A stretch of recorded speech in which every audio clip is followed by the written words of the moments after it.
واحد برقم سعودي. طيب طبعا خذوا قرض باسمي وباسم خويي، وفي اكثر من شخص تواصلوا معنا بالانترنت انه خذوا قرض باساميهم بنفس الطريقه بالضبط.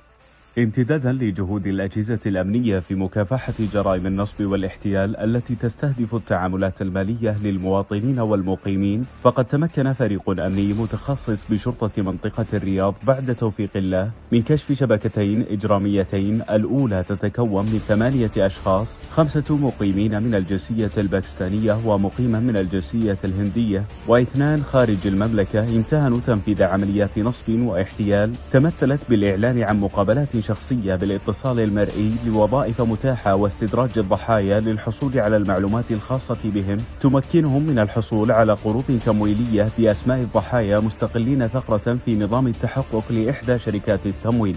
وبتتبع مصادر تلك العمليات تم القبض عليهم في 3 مناطق، وهي الرياض ومكة المكرمة والمنطقة الشرقية، كما تم القبض على 4 مقيمين من الجنسية البنغلاديشية ساهموا في توفير وسائل الاتصال اللازمة للمحتالين من خلال المتاجرة بشرائح اتصال مقيدة بأسماء مجهولين، متخذين من وحدة سكنية بحي البطحة بمدينة الرياض مقرا لهم، وبمباشرة إجراءات الاستدلال الأولية بحقهم أقروا بما نسب إليهم وفق أدوارهم المشار إليها آنفا، تمكنوا من الاستيلاء على ما يزيد عن 1,500,000 ريال، وضبط بحوزتهم مبلغ 40,000 ريال ومصاغات ذهبية تزن 215 جرام، و5 هواتف ذكية، و4800 شريحة اتصال لعدد من الشركات المشغلة للاتصالات بالمملكة، وأجهزة لتوثيق البصمة، وقصاصات ورقية تحمل طبعات بصمات منقولة، وصور هويات لمواطنين ومقيمين،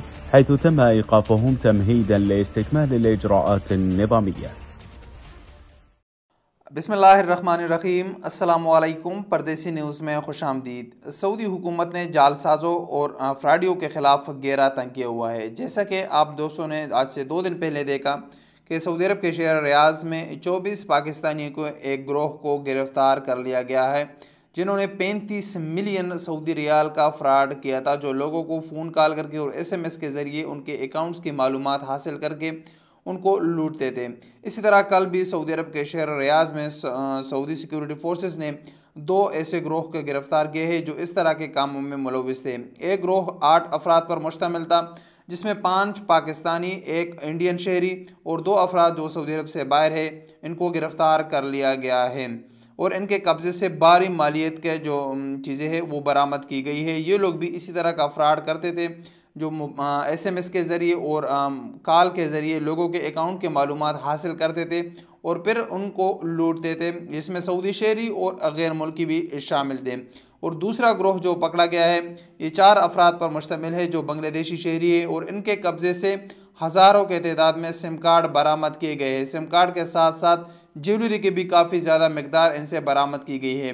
ये वो अफराद है जो लोगों के बताए बगैर, उनकी इजाज़त के बगैर उनके नाम पर सिम रजिस्टर करते थे और फिर इन सिमों को फ़रोख्त करते थे और उनको गलत कार्रवाइयों में जराइम में इस्तेमाल करते थे। तो इन लोगों को भी गिरफ़्तार कर लिया गया है। ये थी अब तक की ताज़ा तरीन अपडेट। जैसे ही कोई नई अपडेट मिलेंगी हम आपको आगाह करेंगे। अस्सलाम वालेकुम वरहमतुल्लाहि वबरकातुहू।